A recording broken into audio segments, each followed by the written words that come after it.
¿Qué tal? Muy buen día a todas, a todos. Mi nombre es Omar Romero, soy estudiante del doctorado en Derechos Humanos del Centro Universitario de Tonalá de la Universidad de Guadalajara.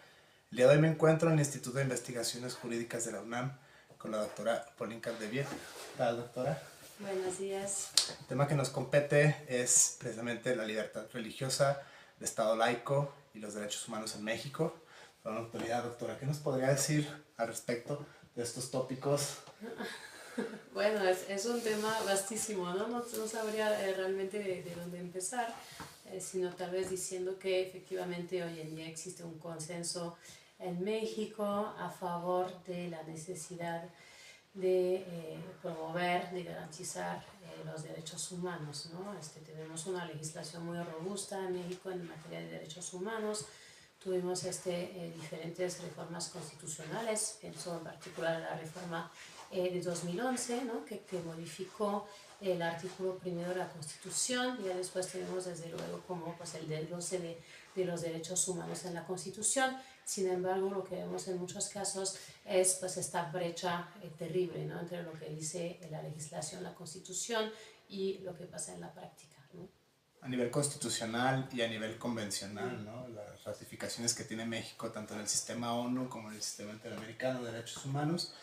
Y esta premisa, este tópico que toca es precisamente algo bastante relevante, ¿no? Bastantes teóricos de los derechos humanos, en específico la libertad religiosa o el Estado laico en este caso concreto, tienden a pensar que los derechos humanos no únicamente corresponden al ámbito eminentemente formal o jurídico, sino que están atravesados por otro tipo de fenómenos, dígase sociales, políticos, económicos, culturales, educativos, ¿no? En ese sentido, el tema de la libertad religiosa en México, a pesar de su historia, desde su historia constitucional, 1824, 1857, 1917 y la reforma que acaba de anunciar de 2011, tiene, digamos, muchos vericuetos, ¿no? Desde un estado confesional a un estado liberal, a un estado, digamos, que aboga en pro de los derechos humanos. Desde el punto de vista constitucional, doctora, ¿qué nos podría decir acerca de este tipo de libertades? Pienso en concreto en la libertad de conciencia y la libertad religiosa. Muy bien, pues como mencionabas, ¿no? Es un derecho que tiene una muy larga trayectoria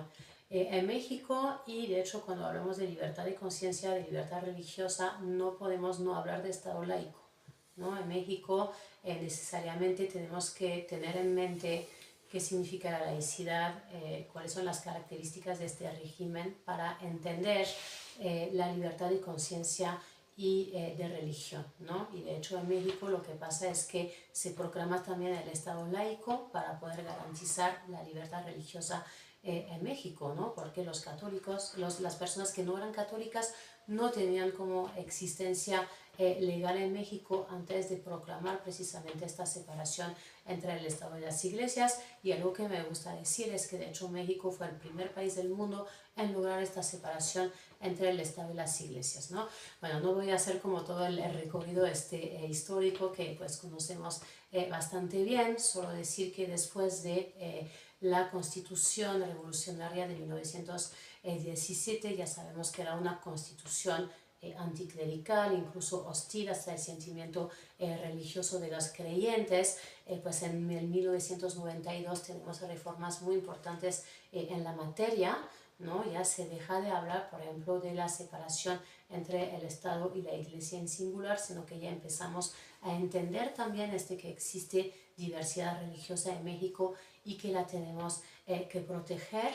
Ya se normaliza este marco de laicidad en México, pues se da conformidad con estos derechos humanos garantizados a nivel internacional. Hablabas hace un momento, ¿no? Del aspecto convencional del derecho, que es cada vez más importante. Y después pues tuvimos igual reformas muy importantes en 2012 sobre libertad religiosa, y de hecho es algo bastante interesante, ¿no? Porque en 2012 se busca modificar el artículo 24 de la Constitución, y pues se hace desde sectores conservadores que más bien buscaba, por ejemplo, pues asentar en la Constitución el derecho de los padres a educar a sus hijos de acuerdo con sus convicciones, ¿no? Entonces la tirada, digamos, era en el sentido de pues reformar o de robustecer la libertad religiosa, pero para dar más poder a pues estas asociaciones, estos grupos de creyentes, pero que tienen una visión conservadora. Lo que pasó es que realmente hubo una reacción laica donde pues se consideró que eso iba en contra de la herencia constitucional mexicana en materia de laicidad, y finalmente se adoptó un texto sumamente diferente que ya no solamente garantizaba la libertad religiosa, sino que hablaba de libertad de conciencia, de religión y de convicciones éticas, ¿no? Y se ha considerado que era una reforma muy importante porque ya se protegía los derechos de los creyentes, pero también de los no creyentes. Al respecto de estos argumentos que menciona, doctora, dos distinciones saltan a la vista. La primera de ellas es la distinción semántica entre laicismo y laicidad. La laicidad, digamos, es el aspecto más fundamental, más influyente en un ámbito sociopolítico, incluso jurídico, mientras que el laicismo es esta tendencia a, digamos, hacer menos a las personas que creen por el simplemente hecho de creer, ¿no? Esto viene desde el constituyente del 17, que es esta actitud anticlerical, pensando, digamos, en todos los atropellos que se habían venido desarrollando en nombre de la religión, ¿no? En nombre de Dios. Es algo, no hay nada nuevo bajo el sol a propósito de este tema, y México no es la excepción. Peculiarmente, si uno estudia, si uno revisa la historia constitucional de nuestro país, vamos a encontrar precisamente estos fenómenos. Ahora que lo menciona, el artículo 24, en virtud de los pactos convencionales, los tratados internacionales en materia de derechos humanos, se modifica precisamente para dar mayor cabida no solo a los creyentes, sino también a los no creyentes. Precisamente justo hace un par de días, una semana, ¿no? En este aspecto hubo la jornada de laicidad acá en Jurídicas de la UNAM, donde los temas principales fueron precisamente las derechas emergentes, la cuestión que existe entre los grupos minoritarios, pienso, no sé, los derechos de las libertades sexuales, las libertades de elegir, que por antonomasia entran en contradicción con los derechos teológicos o los mitos fundacionales de ciertos grupos religiosos, el catolicismo o los catolicismos en plural, ¿no? Porque en la actualidad hay, digamos, distintos grupos católicos de izquierdas, de derechas, que tratan mal que bien de abogar por los derechos humanos. Es un fenómeno bastante interesante, bastante contemporáneo, cómo grupos religiosos en el presente se apropian del discurso de los derechos humanos para, en virtud de los mismos, seguir ejecutando los mismos defensas en nombre de Dios, en nombre de los textos sagrados. Al respecto de estos tópicos emergentes, doctora, ¿qué nos podría comentar? Sí, primero me gustaría regresar como a esta distinción que hiciste entre laicidad y laicismo. Bueno, por ejemplo, aquí Diego Valadez, que como sabemos es un gran profesor, nos explica que en realidad esta distinción fue promovida por la misma Iglesia Católica, ¿no? Que me parece algo bien interesante, diciendo que existía por un lado una sana laicidad y por el otro lado el laicismo, ¿no?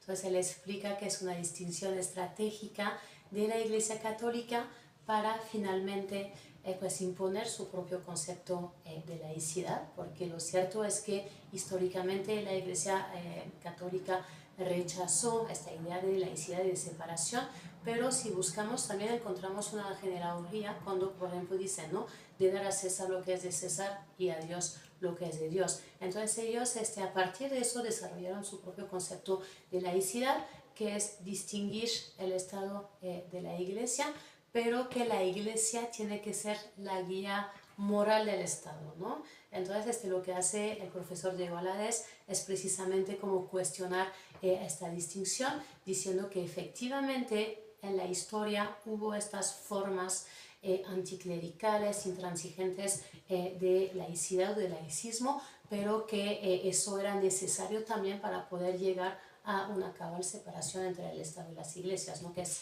también algo que dice Roberto Blancarte, ¿no?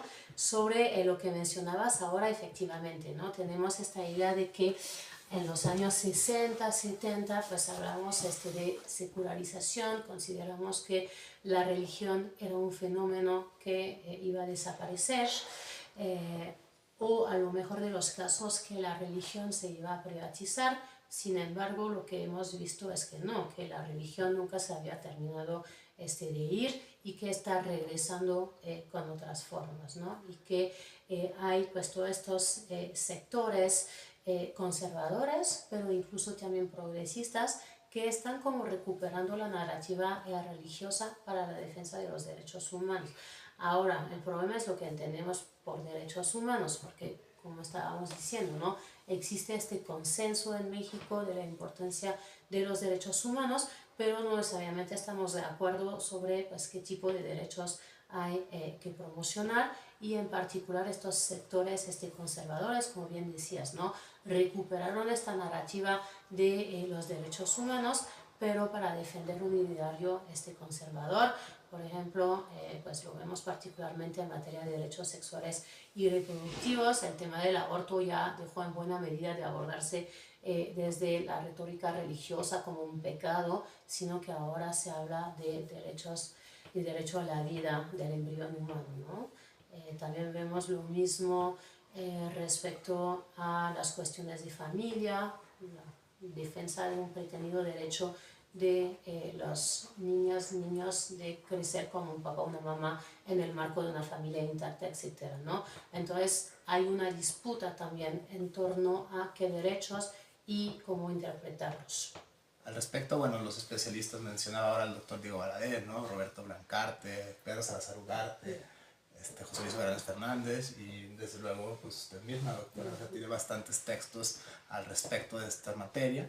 En concreto, uno que me llama mucho la atención es el comentario que hace precisamente al artículo 130 constitucional, a la separación histórica entre iglesias en plural y Estado.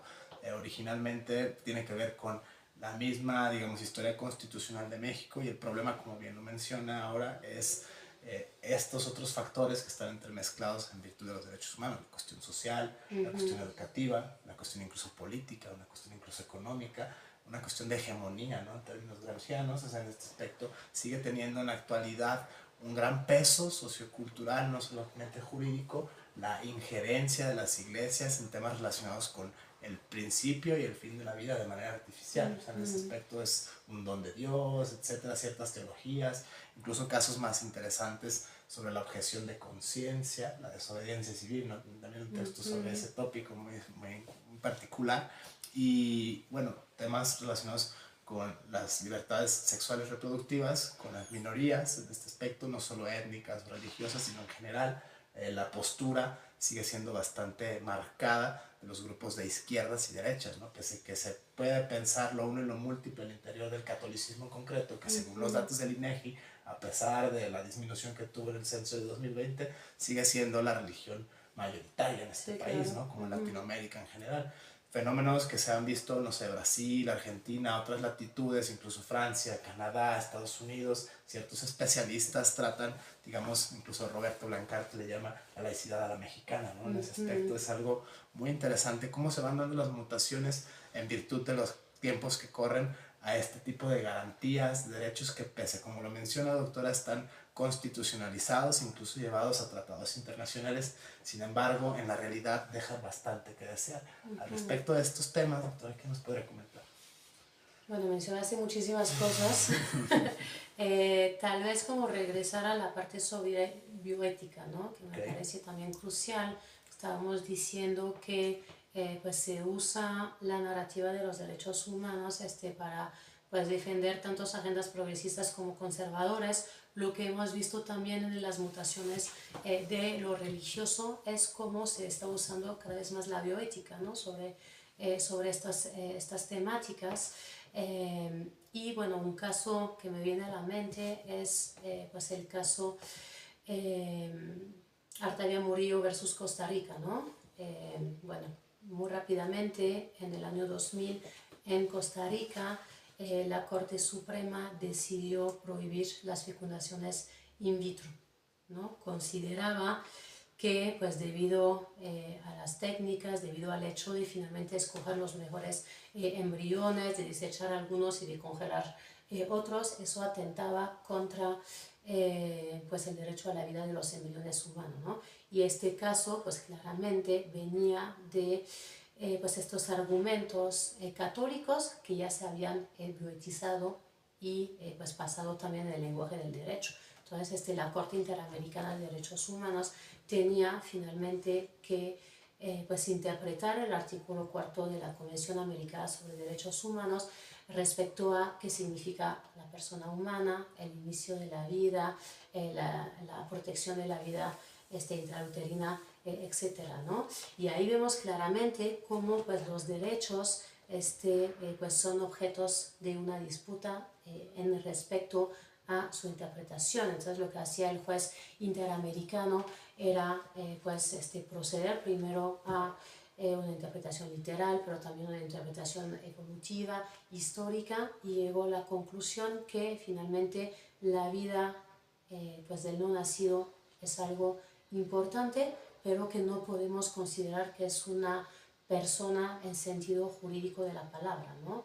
Porque ser una persona es ser dotados de derechos humanos, y que en este sentido pues no se podía considerar que el embrión humano era por lo tanto una persona dotada de derechos humanos, porque pues si llegamos a esta conclusión olvidábamos por completo el cuerpo de las mujeres gestantes, ¿no? Y que por lo tanto había que hacer una ponderación entre los dos. Decía que dotar de atributos metafísicos a los embriones, ¿no? Decir que ya es lo mismo que una persona nacida, era finalmente pues una creencia particular, ¿no? No decía una creencia religiosa para no ofender a nadie, ¿no? Pero que era una creencia particular y que no lo podemos imponer a toda la población. Y creo que ahí tenemos también la esencia del concepto de laicidad, ¿no? Es reconocer a todas las personas la libertad de creer o no de creer, de tener sus propias pautas morales, pero no se vale imponerlo a toda la población.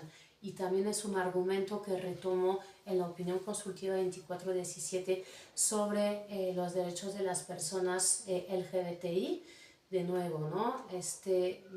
Reconocía que en muchos países los argumentos en contra de la posibilidad de casar a personas del mismo sexo venían de argumentos religiosos, que por lo tanto la libertad de religión desde luego es un derecho muy importante consagrado por las herramientas internacionales, pero que no se vale imponer estos argumentos a toda la población, y que por lo tanto pues estos derechos humanos tienen una vocación universal, ¿sí? Incluyente. Estos puntos de vista, doctora, son temas que se entrelazan naturalmente, unas interrelaciones, pienso, no sé, un diagrama de Venn o algo así, en términos de lógica. Dos teóricos, uno clásico y uno no tan clásico, ¿no? Max Weber, el concepto de secularización o el desencanto del mundo, esta revisión, ¿no?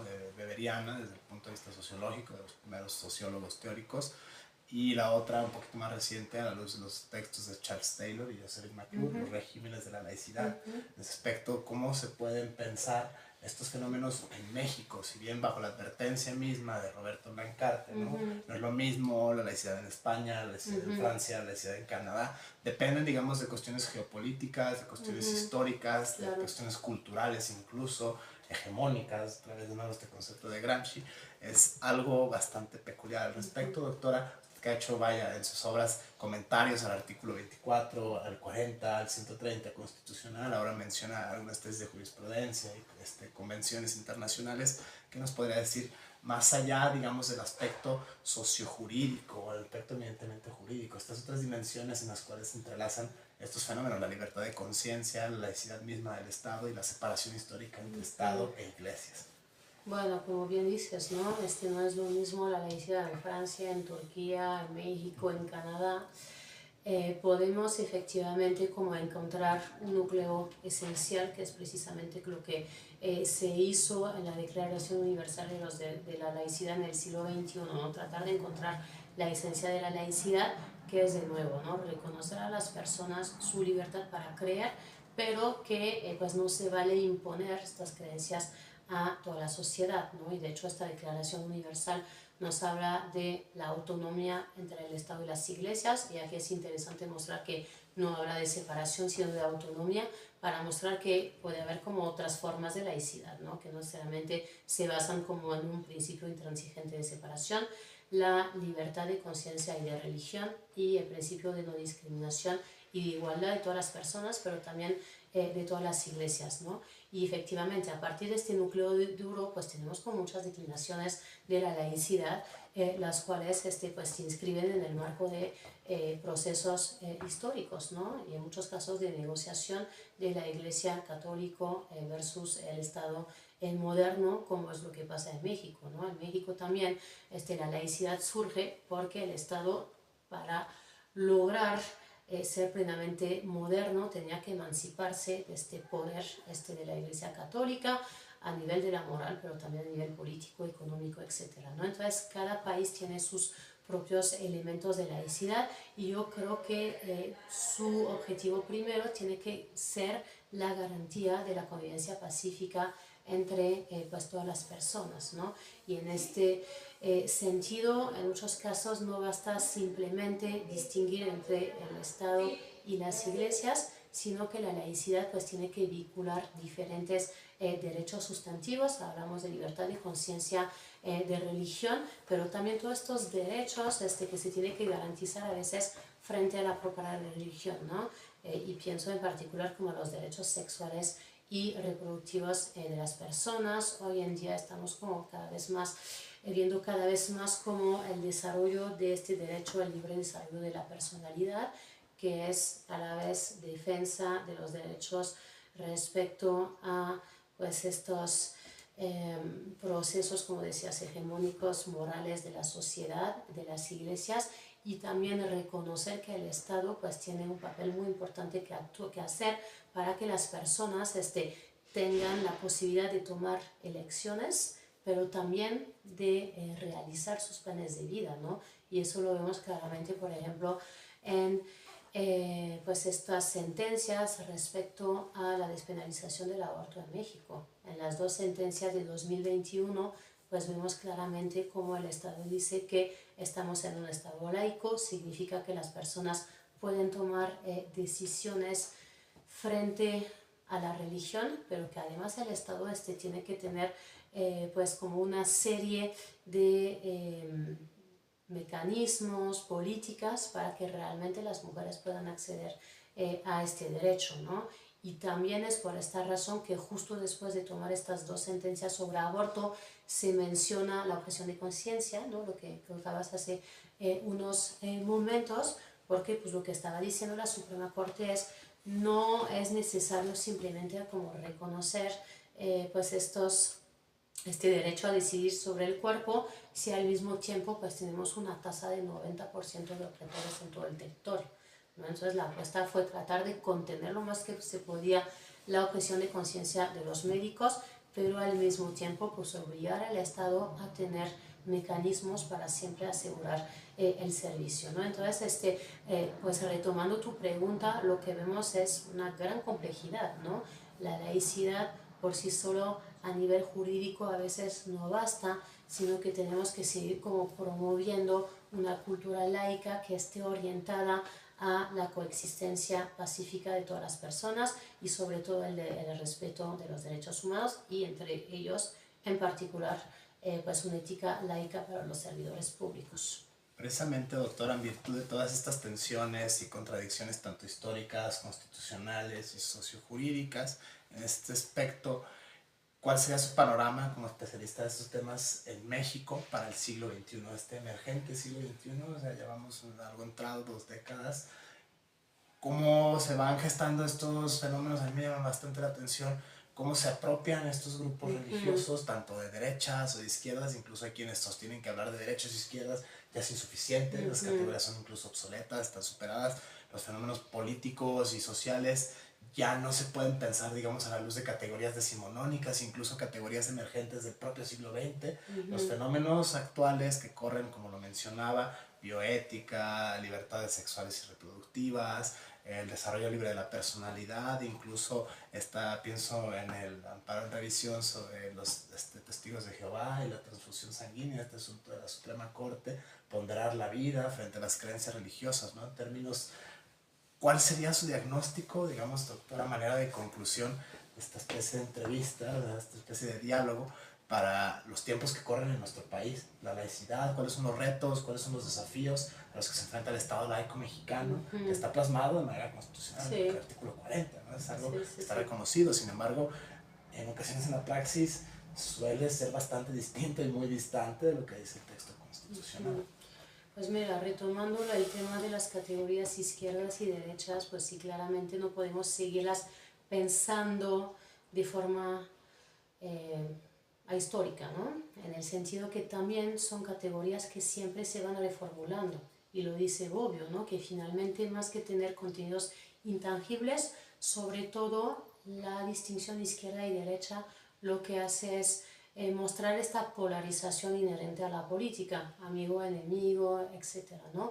Entonces, por más que queramos abandonar estas categorías, yo creo que siguen al menos útiles como para pensar, además de esta gran polarización que conocemos en México, pero en toda Latinoamérica y de manera general pues en muchos países, ¿no? Y pienso en particular a Europa. Entonces izquierdas y derechas siempre se van reconfigurando, y creo que pasa lo mismo con la laicidad, ¿no? A veces los abogados tenemos la tentación de buscar encontrar como mediante el derecho ya una esencia absoluta de la laicidad, cuando en realidad no es un principio ciertamente constitucional, pero también que tiene dimensiones políticas, culturales, religiosas, incluso como mencionabas, y que por lo tanto también hay una disputa también en torno a lo que entendemos por laicidad, por derechos humanos, etcétera, ¿no? Yo entiendo realmente como cada vez más el derecho, más que como categorías absolutas o como una disciplina autorreferentes, como un tablero argumentativo, ¿no? Como si tuviéramos ahí como diferentes cartas y pues en las cortes como tratar de avanzar siempre en mejor argumentos, y por lo tanto es muy importante frente a pues estos grupos conservadores que utilizan el lenguaje de los derechos humanos, como pues no cederles este marco argumentativo ni de los derechos humanos ni de la laicidad, sino pues siempre estar como tratando de buscar reinterpretar estos términos, ¿no? La laicidad como la conocíamos en el siglo XIX pues ya no es útil frente pues a los desafíos del siglo XXI, la diversidad religiosa, la diversidad sexual, y por lo tanto pues siempre tenemos que seguir estudiándola y repensándola para que tenga como pues una utilidad, ¿no?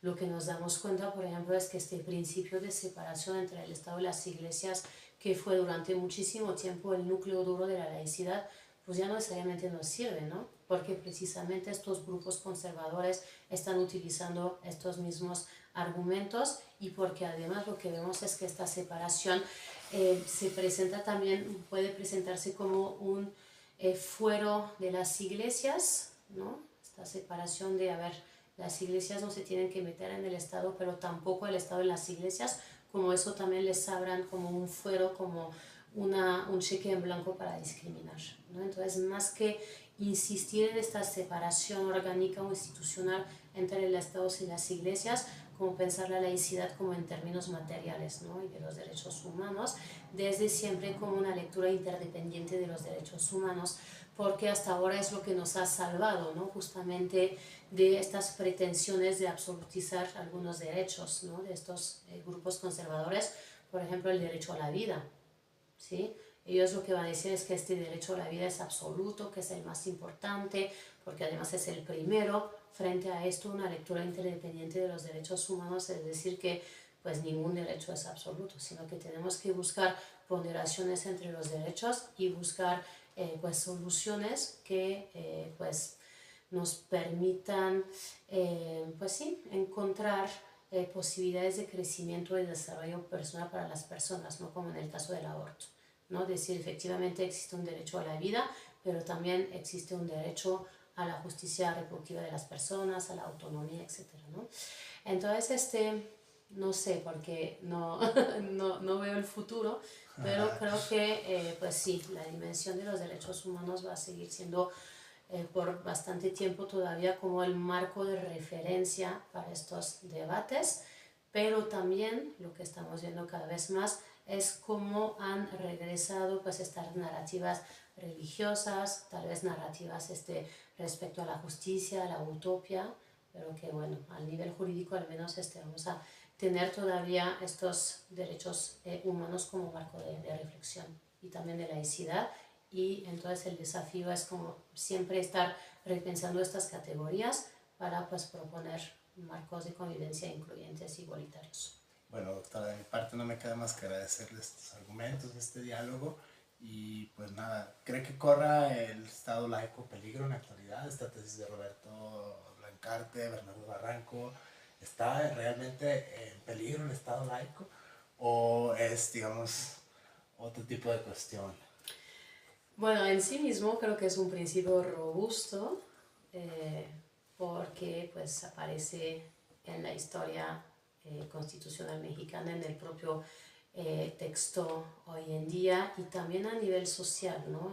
Todas las y los mexicanos tienen una idea de lo que es la laicidad y en este sentido pues hay este consenso. Pero efectivamente, más bien lo que está, no sé si en peligro, por al menos en disputa, es los sentidos que le queremos dar a la laicidad y lo vimos efectivamente hace que tendrá como unos 4 o 5 años cuando se trató de modificar la ley de asociaciones religiosas y culto público, cuando se quitó, cuando se buscó quitar la referencia al principio de separación y hablar nada más de libertad religiosa, ¿no? Y sabemos que, por ejemplo, la narrativa de la libertad religiosa pues es utilizada por estos grupos conservadores para pues tratar de nuevo, ¿no? De absolutizar este derecho a la libertad religiosa y disminuir o mermar como el impacto argumentativo de otros derechos, ¿no? Entonces creo que la batalla va más en el sentido de la interpretación que desaparezca el Estado laico. Bien, muchísimas gracias, doctora, por la entrevista y pues bueno, gracias. Muy bien.